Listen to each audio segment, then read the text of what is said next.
అండి.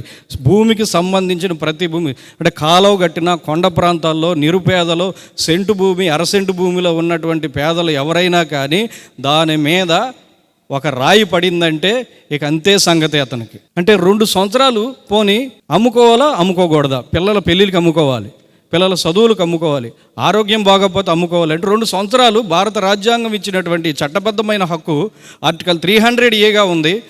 State of Haryana versus Mukesh Kumar అనే జడ్జిమెంట్లో భూమి హక్కు అనేది కేవలం రాజ్యాంగబద్ధమైన హక్కే కాదు, ఇది మానవ హక్కు. ఆర్టికల్ 21 ప్రకారం రైట్ టు లైఫ్లో అంతర్భాగంగా ఉంది అని చెప్పిన ఈ హక్కు ఆంధ్రప్రదేశ్ రాష్ట్రంలో ఈ ల్యాండ్ టైటిలింగ్ యాక్ట్ ద్వారా సందిగ్ధంలో పడిపోద్ది సార్, రద్దు అయిపోద్ది. ఇది రాజ్యాంగబద్ధమైన హక్కు, రద్దు అయిపోయే అవకాశం ఉంది ఈ ల్యాండ్ టైటిలింగ్ యాక్ట్ ద్వారా. సెక్షన్ 17కి హైకోర్టుకి వెళ్ళడానికి కూడా అప్పీల్ ఇవ్వలేదు, రివిజన్ మాత్రమే ఇచ్చారు. నీతి ఆయోగాలు కొంత నీతిగానే హైకోర్టుకి అప్పీల్ ఇచ్చారు, ఇక్కడ దాన్ని తీసేసి 17లో రివిజన్ ఇచ్చారండి. ఇది ప్రజలకు న్యాయాన్ని దూరం చేయడం. ఇంకా సెక్షన్ 18 సార్, 18 అయితే దారుణం. సెక్షన్ 18 సబ్ క్లాస్ 4 11వ పేజీలో ఉంటుందండి. Compulsory intimation of civil suits and అపీల్స్లో ఈ పక్కన పేజీలో 11వ పేజీలో ఉంటుంది. 4, 5లో ఒకవేళ ఈ ఆంధ్రప్రదేశ్ రాష్ట్రంలో ఎంత దారుణం అంటే సార్, కోర్టులు పనిచేయాలా లేదా అనేది ఈ సెక్షన్ 18 నిర్ధారించుద్దండి.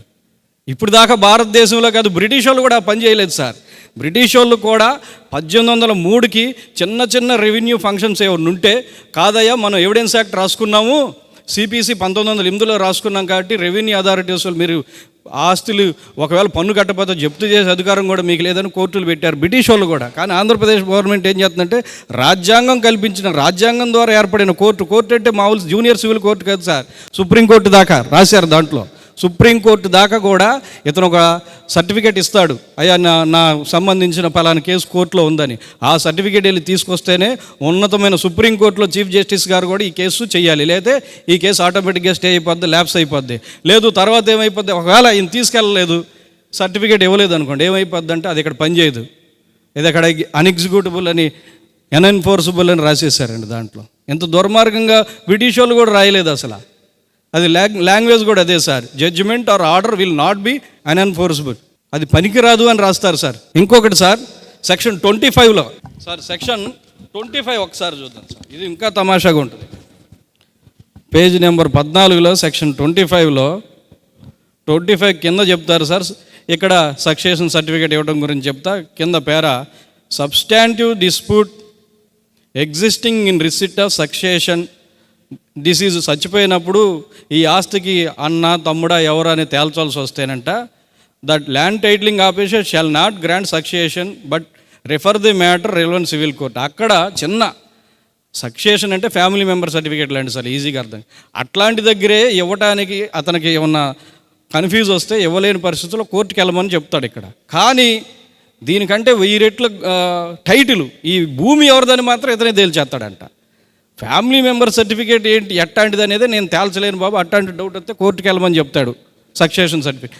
కానీ భూ వివాదంలో ఎవరికి ఇవ్వాలి, చిన్న సర్టిఫికేట్లోనే ఇతనికి నేను ఇవ్వలేను కోర్టుకు పొమ్మంటాడు ఇక్కడ.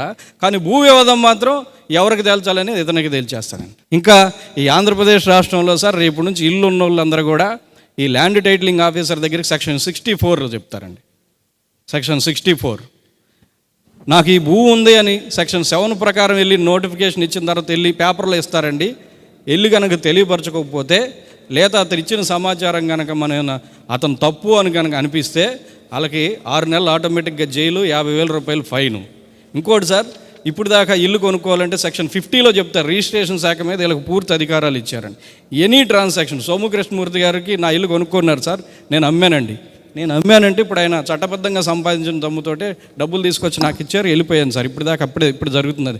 కానీ ఇప్పుడు అట్లా కాదు సార్. ఈ ల్యాండ్ టైటిలింగ్ యాక్ట్ వచ్చిన తర్వాత సెక్షన్ 50 ప్రకారం అయ్యా నేను నామాల కోటేశ్వర దగ్గర ఇల్లు కొనుక్కున్నానని సోముకృష్ణమూర్తి గారు వెళ్ళి ల్యాండ్ టైటిలింగ్ ఆఫీసర్ని సాటిస్ఫై చేసుకొని సర్టిఫికేట్ తెచ్చుకోవాలి. అయ్యా నా ఇల్లు నేను అమ్ముకున్నానండి అని నేను కూడా ల్యాండ్ టైటిలింగ్ ఆఫీసర్ దగ్గరికి వెళ్ళి మళ్ళీ సర్టిఫికేట్ పోనీ అంతటితో తెచ్చుకుందాం, రిజిస్టర్ ఆఫీస్ దగ్గర ఖర్చులు అవుతుంది. కానీ అతను మేమిద్దరిలో ఎవరు నచ్చకపోయినా స్టాంపు డ్యూటీ నచ్చకపోయినా ఆయన ఏం చెప్తాడంటే కరెక్ట్ కాదు ఇది నేను ఒప్పుకోను, మీరు వెళ్ళి కోర్టు కాడ పోయి ల్యాండ్ టైటిలింగ్ ఆఫీసర్ దగ్గర తేల్చుకోండి అని మళ్ళీ పంపిస్తాడు.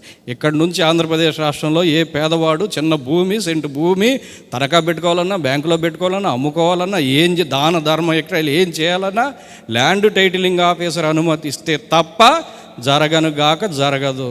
ఇది సార్ ఆంధ్రప్రదేశ్లో రాజ్యాంగబద్ధమైన హక్కు ప్రమాదంలో పడుతుందని మేధావి వర్గంగా మేము ముందుకు వచ్చాం. కానీ దీనివల్ల న్యాయవాదులు ప్రజల తరపు నిలబడ్డారు, మీరు మా తరపున నిలబడాలని కోరుకుంటున్నాను తప్ప మీరు మొట్టమొదటిసారిగా మా తరపున నిలబడ్డారు. ఈ అవకాశం ఇచ్చినందుకు ధన్యవాదాలు సార్.